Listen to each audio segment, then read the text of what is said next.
This video is going to teach you about the scientific method.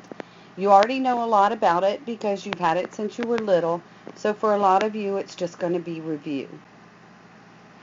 When you finish this video, type Study Jams into Google and go to Scientific Method, watch their cute little video, then take the quiz. At the end where it tells you that you got a perfect score, take a snapshot, save it as a PDF, and upload it to your Dropbox and to your Google Docs so you can show it to me tomorrow and you can get credit for it.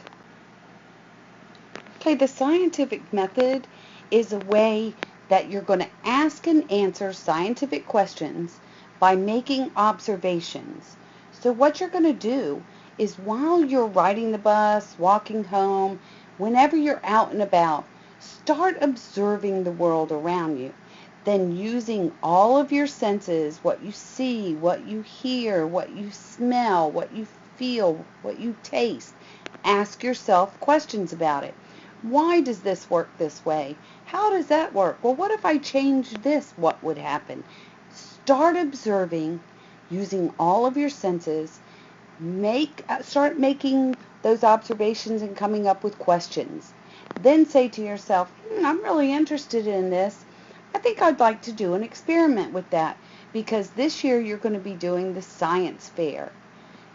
You're going to have to come up with an experiment, so it needs to be something that you're interested in. Okay, here are the steps of the scientific method. If you look on the right, you see the basic steps. If you look on the left, it's a mnemonic that will help you remember those steps. Stanley gathered few trophies, racing slow rabbits. You can use that one, you can come up with your own, or you can actually learn the different steps and what they mean, which in my opinion would be the best.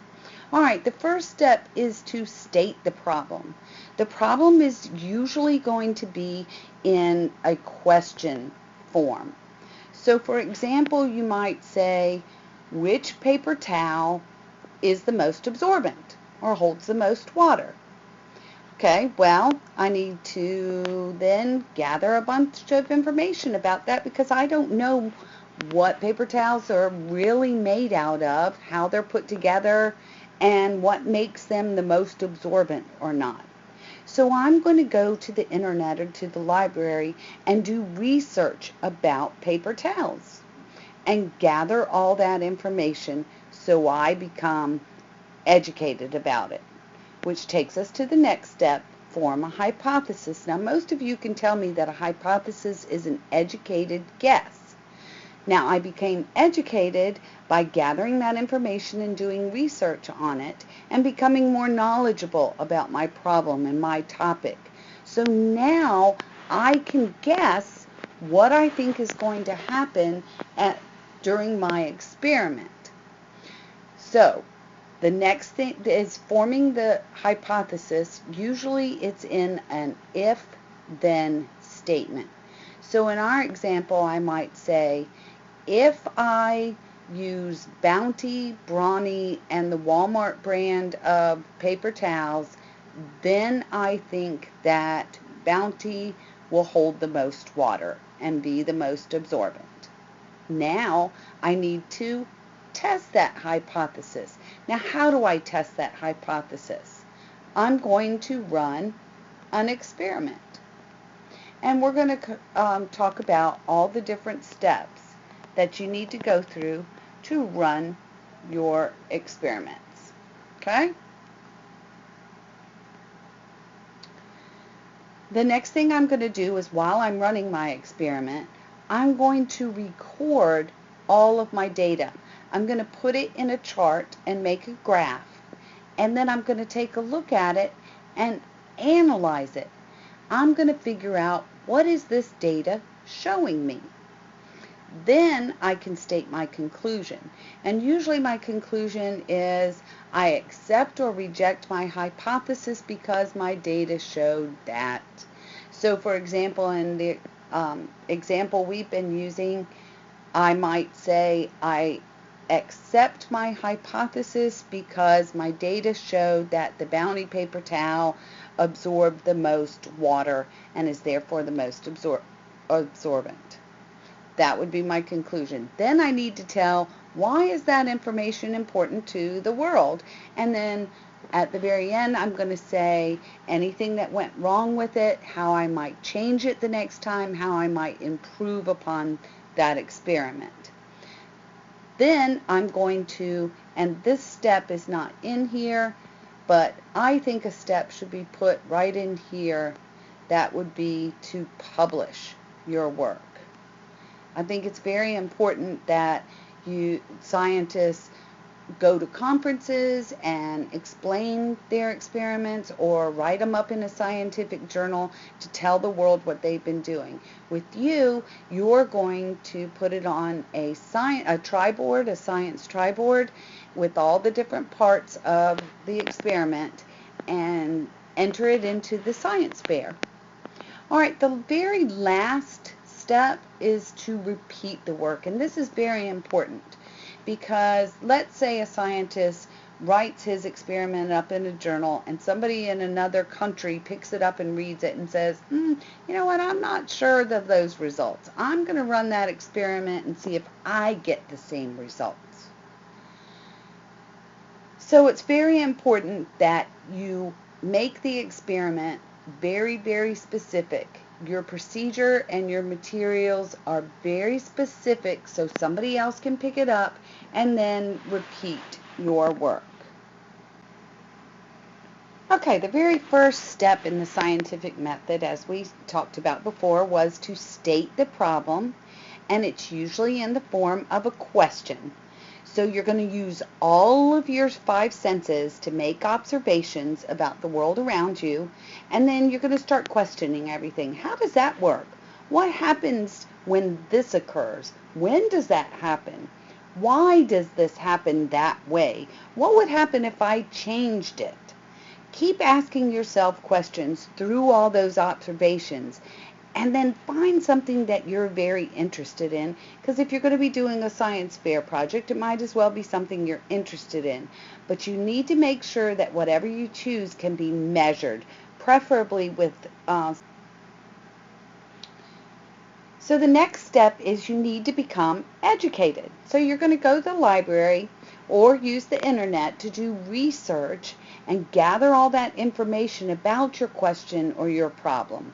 You're going to see what research has been done before on it and how it was done, and then how you, through your experiment, is going to improve upon it. Okay, now that you've gotten all educated about it, now you're ready to make a guess about how your experiment is going to end up. So you're going to construct a hypothesis, an educated guess about how things are going to work in your experiment. And you're going to usually do it in an if-then statement. If I do this, then this will happen. So in our example, I would say, if I use Brawny, Bounty, and the Walmart brown paper towel, then I think Bounty will hold the most water. So you state your hypothesis in a way that it's easy to measure and the way it's going to help you answer that original question. Now that you have your hypothesis, now you need to test it, and the way you test it is through an experiment. So you're going to figure out if you can accept or reject that hypothesis by whether it's true or false. And to find out if it's true or false, we're going to run an experiment. Now that you have your hypothesis, now you need to figure out, what am I going to change in my experiment so I can see what happens. So it's really important that you can only change one factor at a time. That factor that you change is called the independent variable, or the IV. Everything else you're going to keep the same or constant. And constant, as you're going to see a little bit later, is the same. And the way we remember that is constant has an S in the middle for same. There are 3 types of variables that you're going to be using in your experiment. The independent, or IV, dependent variable, or DV, and two types of controlled variables. One we call a control, and the other we call a constant. Both of those help you to control your experiment. The independent variable is the one that is changed or manipulated. You the scientist are in charge of changing that variable. So if you look on the right, the 3 different flower pots had 3 different types or amount of water that were added. That's what's different or what was changed. So the independent variable has an effect on the dependent variable. So you can change the time, color, different brands, temperature. All of those would be the IV. So if you look at these 2 plants, the one on the right received fertilizer. So this one is going to be my independent variable. The one on the left was called the control.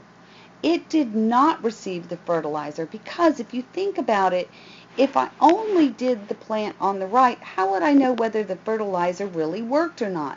I need to be able to compare it to the one on the left that received no fertilizer to be able to say, yes, my plant grew taller. And then we measure the height, and the height is the dependent variable. So the fertilizer is the IV, and the height of the plant is my DV. The dependent variable is the one that you measure in your experiment. The DV responds to the IV. It's also called dependent because it depends on what you changed in your IV. So changes in that independent variable causes changes in the dependent, and you measure those changes. Okay, one way you can remember dependent variable is that's where you get your data from. Did a dependent variable. So the controlled variable is the normal condition. It's the one that did not get the independent variable, so nothing was changed. So if you look at our 2 bunches of carrots on the right, you can tell that the one on the right is the IV.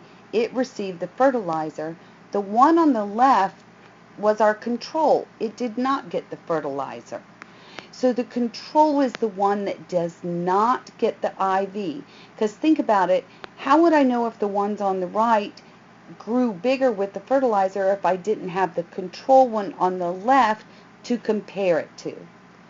Okay, thanks for watching this video. This is part 1 of the scientific method. The next homework assignment will be to watch the scientific method part 2. Make sure that you have your closed notes. Save them as a PDF and put them into Google Docs in your Dropbox.